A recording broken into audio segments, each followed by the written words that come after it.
सजनों, वृषपर्वा के बार बार निवेदन करने के बावजूद शुक्राचार्य एकदम स्पष्ट अपनी असमर्थता जता देते हैं और कहते हैं कि मैं इस बारे कुछ नहीं कहूंगा।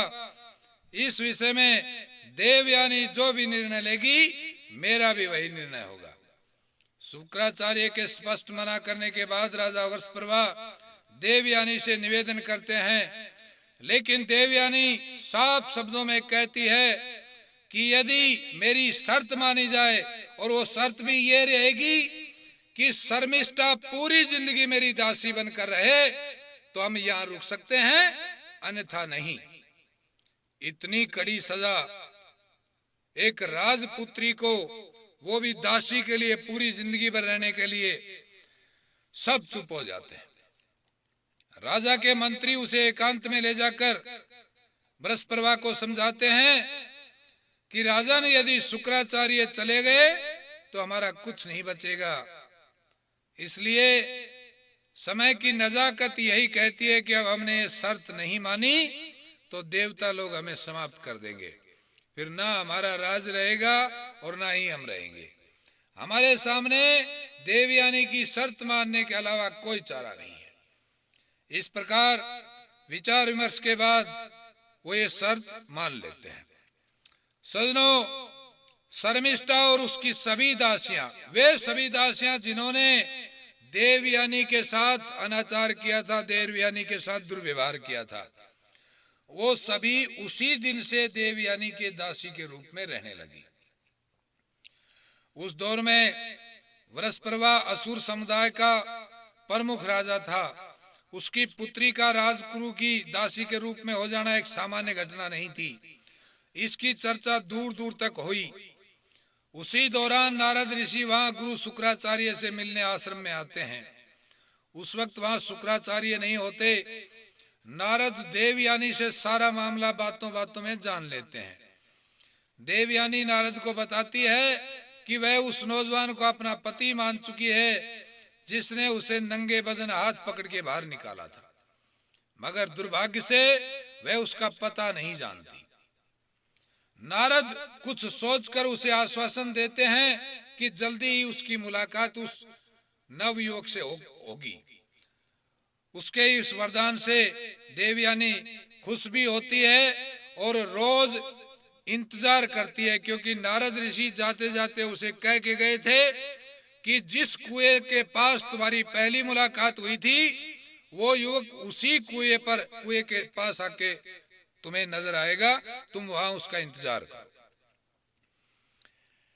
सजनों, नारद के वरदान देने के बाद देवयानी रोज उसी तालाब पर नहाने जाती है जो कुएं के नजदीक था। उसने अपनी सखियों में से बारी बारी उस राह पर निगाह रखने हेतु ड्यूटी लगा दी कि भाई वो नवयुवक अगर आए तो तुम तत्काल मुझे बताओगी। 2 दिन बीत चुके। देवयानी की दीवानों जैसी हालत देखकर सखी उससे कहती है कि ऐसा तूने उसमें क्या देख लिया जो इस कदर पागल हो रही है। तो देवयानी उस सखी से क्या कहती है, एक रागनी के जरिए सुन।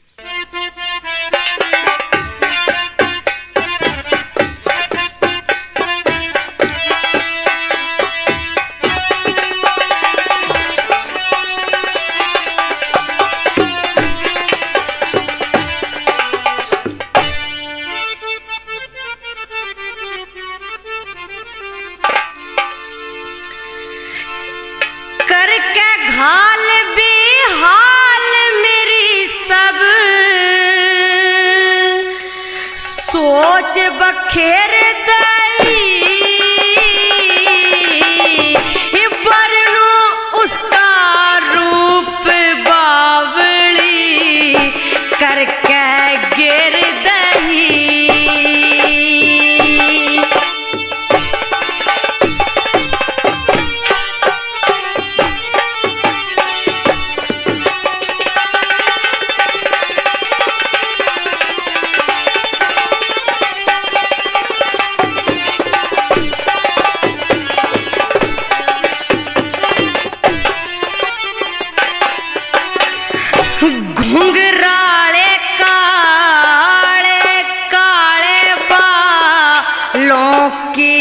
नट घनी प्यारी है, चौड़ा माथा भो सोरंगी, लागे गोले कटारी है, तीखे नैन कमल पंखी से सैन कसुती मारी है, सुए जैसा नाक बहन में सुध बुध भूली सारी है।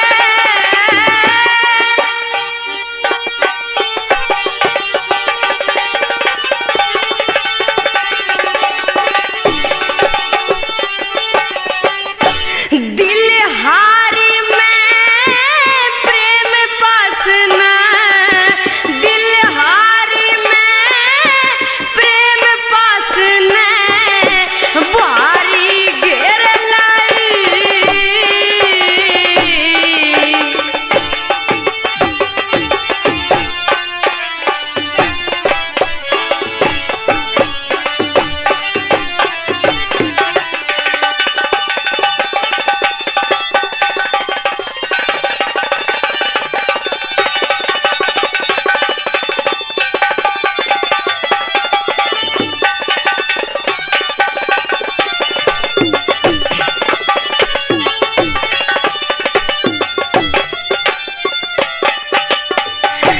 काली काली छोटी मुछा रोब बनावे चेहरे का, कैसे वर्णन करूं बहन सुंदर होठा के घेरे का,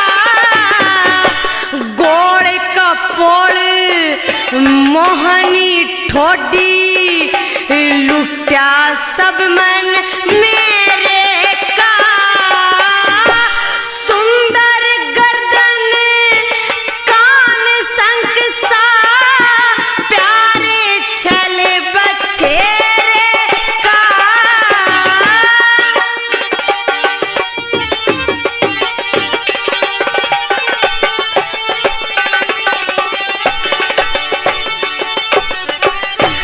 उगता अरुण सवेरे का, उगता अरुण सवेरे का, इसी चक्री फेर दाई।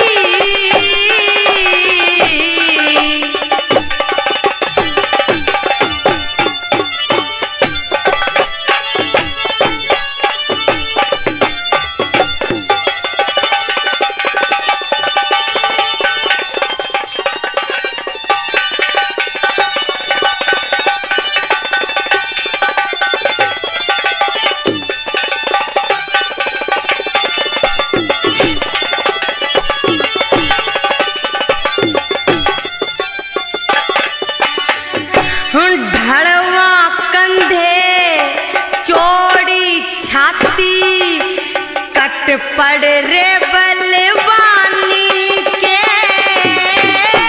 कहरी कमर सामने ते ढंग सब दिखे मर्दानी के, लंबे हाथ पुष्ट बाजू जू, डाव लड़ मलवानी के, कितने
चाल मस्ताने की,